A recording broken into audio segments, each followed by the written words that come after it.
Hello student, आज हम लोग देखेंगे what is meaning of debit and credit. इस वीडियो में डेबिट क्रेडिट को क्लियर मीनिंग हम लोग जानने का कोशिश करें। एक्चुअली देखा जाए तो डेबिट और क्रेडिट का स्पष्ट मीनिंग कहीं भी किसी भी जगह उल्लिखित नहीं है, लिखा हुआ नहीं है, फिर भी हम समझने का कोशिश करें। आपने डबल एंट्री सिस्टम देखा होगा। डबल एंट्री सिस्टम में every transaction has two fold effects out of which one is debit another is credit।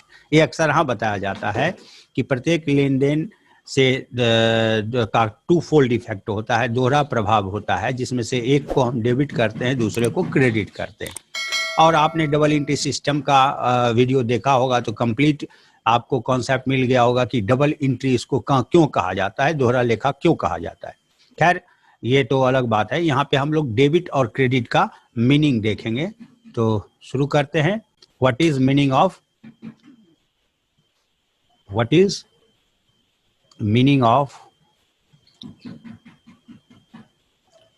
Debit and credit.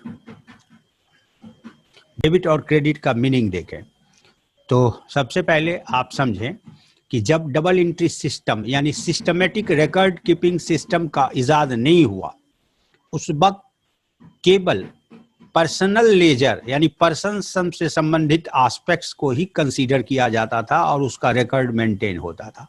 मेरे कहने का मतलब है कि आपने ट्रांजैक्शन के परिभाषा में देखा, एक्सचेंज ऑफ गुड्स, कैश और services between two parties is called transaction. यानी ट्रांजैक्शन एक ऐसी प्रक्रिया है, एक ऐसा प्रोसेस है जिसमें तीन तत्व यानी तीन एलिमेंट का होना जरूरी है। There must be two parties, there must be an object and there must be exchange of that very object between these two party. यानी दो पक्षकार होने चाहिए, दूसरा कोई चीज होना चाहिए और उस चीज का इस दोनों पक्षकार के बीच एक्सचेंज होना चाहिए। तभी इस घटना को और व्यवहार को हम क्या कहेंगे, लेन देन कहेंगे, ट्रांजैक्शन कहेंगे।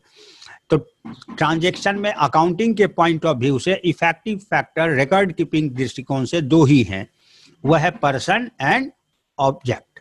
यानी जिसके साथ लेन देन हो रहा है उसका भी खाता खोलना है और जिस चीज का लेन देन हो रहा है उसका भी खाता खोलना है, यानी उसके लिए भी बुक्स मेंटेन करना है, या पर्सन के लिए भी और ऑब्जेक्ट के लिए भी। इसीलिए इसको दोहरा कहते हैं, डबल, यानी दोनों ही फीचर्स फैक्टर्स जो है उसके लिए प्रॉपर रिकॉर्ड कीपिंग रखा जाता है। इसलिए complete system of record keeping is called double entry system. इससे पहले जब इस डबल एंट्री सिस्टम का इजाद नहीं हुआ था, आविष्कार नहीं हुआ था, तो उस वक्त केवल डेटर और क्रेडिटर का रिकॉर्ड मेंटेन होता था। यानी किसको हम कितना उधार दिए, व्यापार के द्वारा दिया गया या किससे उधार लिया गया, ताकि याद रहे भविष्य में किससे कितना वसूल करना है और भविष्य में किसको कितना पे करना है, इसकी ये मेमोरी में रह सके। तो जिस चीज का लेन देन हो रहा था, जिस ऑब्जेक्ट का, उसका कोई सेपरेट बुक मेंटेन नहीं हो रखा था, तो मेंटेन हो रहा था केवल पर्सनल अकाउंट, यानी पर्सन से संबंधित खाते बही रखे जाते थे, जिसको हम लोग डेटर और क्रेडिटर के रूप में जानते हैं। तो every transaction has two aspects. दूसरा फीचर्स जो डबल एंट्री का है वह है प्रत्येक लेन देन का दो पहलू होता, एस्पेक्ट्स होता है। एक है बेनिफिट, दूसरा है लूजिंग एस्पेक्ट, है ना। तो benefit aspect is always denoted by sign, mathematical sign plus, and losing aspect is always denoted by minus. Is it clear or not? यानी हम लाभ पक्ष को हमेशा प्लस से दिखाते हैं और हानि पक्ष को, निगेटिव एस्पेक्ट्स को किससे दिखाते हैं, माइनस साइन से दिखाते हैं। तो प्लस और माइनस के रूप में ही जो fundamental basic assumption normal mathematics का है, प्लस माइनस, मल्टीप्लिकेशन, डिवीजन, इस सब का साइन आप देखते हो, तो अकाउंट्स पर भी असर तो दो ही रूप में पड़ता है, या तो खाते बढ़ते हैं या घटते हैं। तो बढ़ने और घटने, वृद्धि और कमी, इसको दिखाने के लिए, प्रकट करने के लिए प्लस और माइनस साइन का ही यूज होगा। लेकिन प्रॉब्लम क्या है कि डबल एंट्री सिस्टम में जितना हम पाते हैं उसको भी लिखना है, जो खो रहे हैं उसको भी लिखना है। तो 100 रुपीज खो करके आपने एक मार्कर खरीदा, आपने एक कलम खरीदा, पेन खरीदा, तो 100 रुपीज कैश जो है वो लूजिंग एस्पेक्ट है, तो वो माइनस में शो करना है। और जो आपने पेन या मार्कर परचेज किया, वो प्राप्त किया, वो आपका इनकमिंग या बेनिफिट एस्पेक्ट है, उसको भी 100 रुपीज उसका भी वैल्यू हुआ। तो डबल एंट्री सिस्टम में +100 यानी पॉजिटिव आया लाभ पक्ष इज इक्वल टू -100 अगर लिखते हैं तो मैथमेटिकल एक्सप्रेशन के दृष्टिकोण से ये रॉन्ग प्रेजेंटेशन होगा। तो इसी चीज को हटाने के लिए, रिमूव करने के लिए प्लस के जगह डेबिट और माइनस के जगह क्रेडिट को फॉलो किया गया। तो डेबिट इसलिए DR से लिया गया है।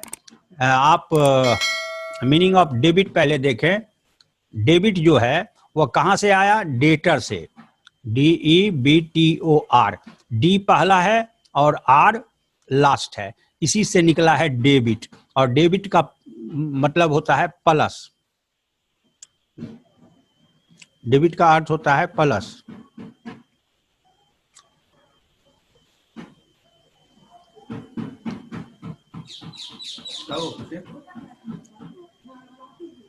डेबिट लिया गया और इसका मतलब होता है प्लस, है ना।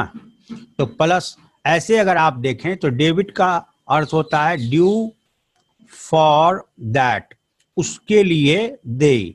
तो जो सामने वाले के लिए दे है वह मेरे लिए प्राप्य है। तो ड्यू फॉर दैट, उसके लिए दे, तो मेरे लिए क्या हुआ? व्यापार के लिए क्या हुआ? प्राप्य हुआ। तो प्राप्य, एवरी इनकमिंग और रिसीवेबल आइटम्स आर क्या होता है? बेनिफिट एस्पेक्ट है। क्या है? लाभ पक्ष है ना। इसीलिए इसको प्लस साइन से डिनोट हम लोग करते हैं। और प्लस साइन मैथमेटिकल एग्जाम्पशन है और अकाउंटिंग में इस एग्जाम्पशन को डेबिट बोल दिया गया, क्योंकि डेटर का शॉर्ट फॉर्म DR हुआ। अब आ जाइए, दूसरा मीनिंग है क्रेडिट। क्रेडिट का मतलब हुआ, ये क्रेडिटर शब्द से लिया गया है, जिसका मतलब वो व्यक्ति है जिसको वापस करना है, व्यापार के द्वारा वापस किया जाना है। यानी क्रेडिट का अर्थ हुआ माइनस हमारे नजर में, और इसका अर्थ होता है due to that. Due to that, for और दैट में फर्क समझिए। उसको दे यानी उसे देना है। तो पेबल्स जितना भी है वो लूजिंग एस्पेक्ट है, इसीलिए लूजिंग एस्पेक्ट को हम लोग किस साइन से डिनोट करेंगे? माइनस से। अर्थात माइनस का तात्पर्य क्रेडिट से है ना। अब आप जैसे फॉर एग्जांपल के तौर पर देखें तो अगर आप परचेज करते हो, जैसे कैश रिसीव्ड फॉर रेंट, या रेंट रिसीव्ड बोलते हो, इसी चीज को आप लिख सकते हो रेंट रिसीव्ड। तो आपने मकान में रहने को दिया किराएदार को। रेंट किससे हम रिसीव करेंगे? टेनेंट से, किराएदार से। तो किराएदार को आपने क्या, आपने लूज क्या किया? जिस मकान में आप स्वयं रह करके रहने का लाभ लेते वो आपने किराएदार को दिया, बदले में उसने कैश दिया। तो इनकमिंग आउटगोइंग दोनों एस्पेक्ट इन्वॉल्व है। तो आप अगर 5000 कैश रिसीव किए हो तो 5000 कैश प्लस हुआ is equal to 5000 rent income के रूप में वो माइनस हुआ। आपने खोया क्या? मकान में रहने का लाभ जिसका नाम हुआ रेंट, और पाया क्या? तो 5000 कैश, है ना। 5000 कैश पाया। तो plus 5000 is equal to minus 5000 express करना गलत होगा।